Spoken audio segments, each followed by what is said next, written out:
você tem mais da metade da população que não tem outro acesso a não ser a TV. Só a Rede Globo que entra nessas casas. Imagine, isso é um filme de horror.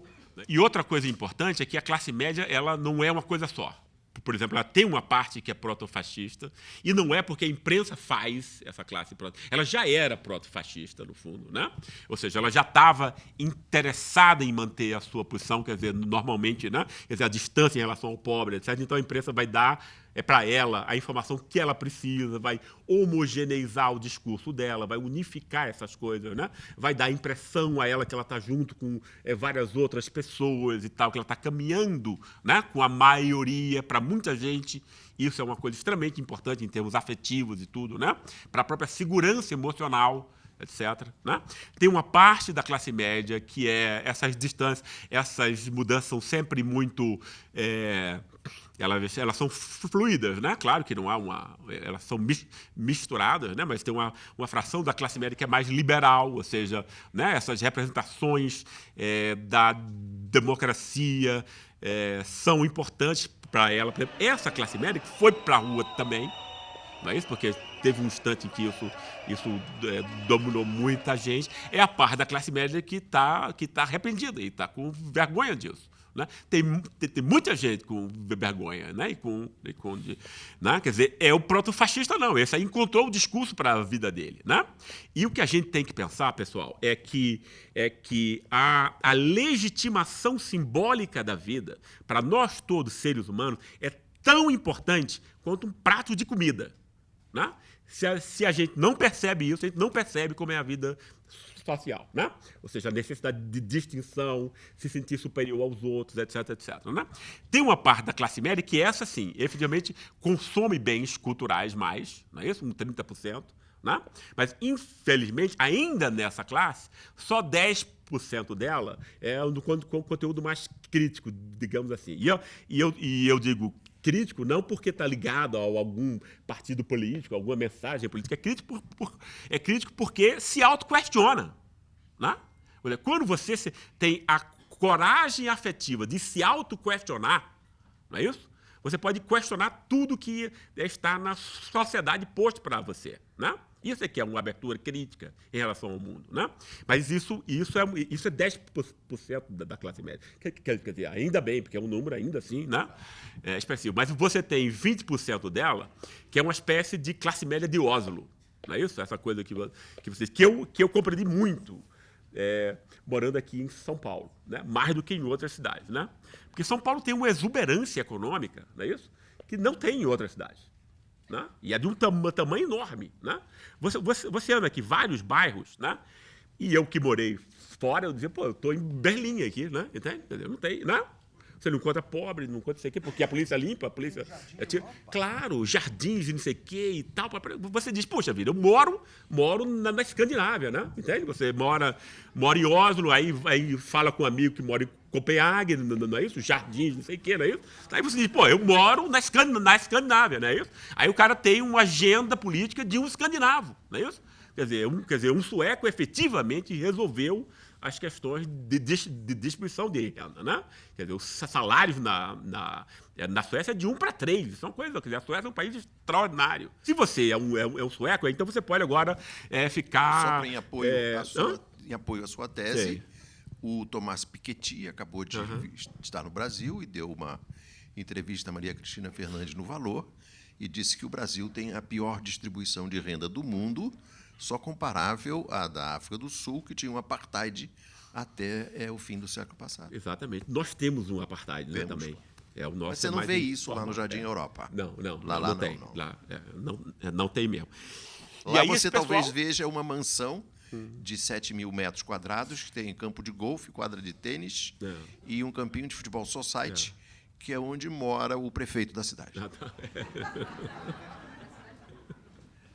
E esse pessoal, né, então, acha que, né, quer dizer, que você tem que, enfim, o grande tema são a caça das baleias, que é um negócio importante, eu não estou querendo dizer não, entende? Mas tem uma certa hierarquia de coisas importantes no mundo, né? Se você tem uma miséria como a gente tem aqui, que é uma coisa absurda, não é isso?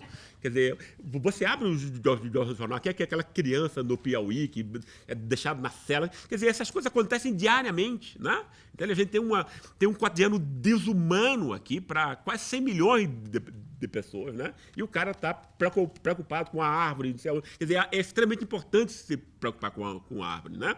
Entende? Claro, mas não é, mas você está vendo seres humanos, né? Que você não tem nenhuma relação com ele, né? Quer dizer, esse tipo de coisa que a escravidão monta, né? O que é que a escravidão monta, pessoal? Né? Tem um autor que eu uso no livro, que é o Norbert Elias, ele monta o quê? A civilização efetivamente democrática do Ocidente é a europeia. Por quê? Porque foi uma civilização que fez um corte abrupto com a escravidão do mundo antigo. Né?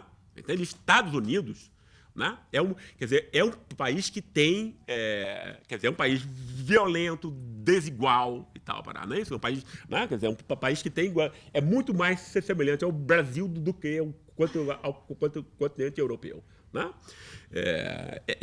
Eu fiquei muito, quer dizer, viajando e enfim, vivendo bairros onde você vê uma miséria que é muito semelhante à nossa. Né?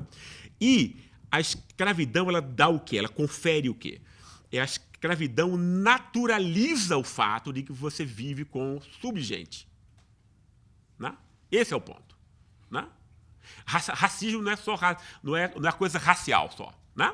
Racismo é qualquer procedimento que corte desde o começo, ontologicamente, pessoas de primeira categoria e gente de segunda categoria. Né? Isso que é esse racismo de classe que nós temos aqui, que é tipicamente um produto da escravidão. Porque na escravidão, como você naturaliza a própria desigualdade, você coisifica o outro, você torna o outro uma coisa, não é isso? Você não se condói da dor e do sofrimento alheio. Né? Toda a gênese do que a gente chama de superego, de você ter uma instância dentro de você moral, que vai dizer, não faça isso, não humilhe os outros, não sei o quê. Isso tudo tem a ver, né, com um processo de aprendizado recíproco, histórico, etc., né, de você considerar o sofrimento do outro, né, a dor do outro, como se fosse sua. De que você possa reviver a dor do outro, o sofrimento do outro, como se fosse seu. A escravidão quebra isso. Né? Você vê o sofrimento do outro e você não se condói. É o nosso. Né? A nossa classe média é assim. Né? Não é isso? E eu digo a classe média, quer dizer, porque eu sou da classe média também. Não é isso? E a classe média é uma classe extremamente importante, como você bem lembrou, porque ela vai fazer o quê? Ela vai exercer a dominação em nome dessa pequena elite. Como essa elite é muito pequena, né? Ela precisa de gente que vai exercer isso, gente que vai fazer o trabalho de supervisão do mercado e do Estado. Então, você tem aí advogados, economistas e tal, você vai ter gente para legitimar juízes, tipo de procuradores. Juízes, procuradores, né? Legitimar isso, que são professores universitários, jornalistas, etc. Delegados, né? Da Polícia Federal. Exatamente. Né? Essa classe média, ela exerce essa dominação. Então, é uma classe extremamente importante. Por conta disso, a elite conscientemente, a elite paulistana foi consciente nisso. Ela disse assim, vamos se contrapor ao poder político criando uma base ideológica. Isso foi dito nessa época. Né? Então, quer dizer, para dominar a classe média em termos de pensamento. Né? Então, quer dizer, a classe média está subjugada há 100 anos a um tipo de discurso, né? Que ela própria é vítima dele, né? Mas que ela se sente como portadora. Ela está sendo usada, manipulada para isso. Né? Mas eu acho, veja bem, eu sou um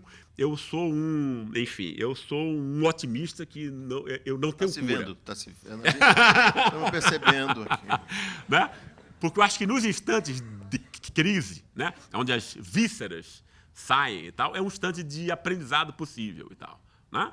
Entende? Então, eu acho que, quer dizer, obviamente essas coisas podem dar em coisas ainda piores, né? Quer dizer, a gente chegar aí em fascismo não, e tal. O seu otimismo me comove. Ainda vai piorar. Veja bem, eu acho que é menos uma questão de intenção, mas é uma questão de descaso mesmo. Né? É um descaso, Paulo, como... eu tenho certeza que você vai gostar dessa observação, que é uma entrevista do Fernando Henrique Cardoso da revista Playboy, eu acho, interessante. nos anos 80. Aí perguntam a ele, quer dizer, como ele vai resolver a questão do pessoal aí, né, o pessoal que sofre, quer dizer, que sofre e é excluído e tal. Aí ele diz assim, não, a turma do sopão vai ter sempre. Eu não conhecia isso. Não. Aí você precisa me mandar isso. Essa você essa eu não conheço. Olha que eu sou um especialista. Pois é. Então, e o sopão? O sopão era no começo da Revolução Industrial, aquela massa de miseráveis na Inglaterra, né? A única coisa que comia era uma sopinha rala à noite e tal, não é isso? Pronto, esse é o programa do maior líder, né, das elites e da classe média entre nós. Entende? Então é descaso, né? Entende?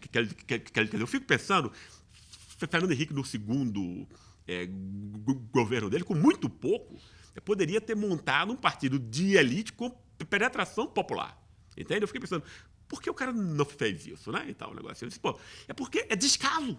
Sequer passou na cabeça do cara. Entende? Né? Quer dizer, o que mostra essa elite que nós temos, né? Entende? Né? E é uma coisa muito... Quer dizer, eu acho que é simplesmente descaso. Esse descaso que a gente estava discutindo antes. Ou seja, você não vê essas pessoas como gente. Né? Você não se condói com a dor dele. Você não se condói com o sofrimento dele. Porque ele é um outro bicho. É um outro tipo de gente. É uma coisa. Né? Com isso, boa noite, boa sorte, muito obrigado.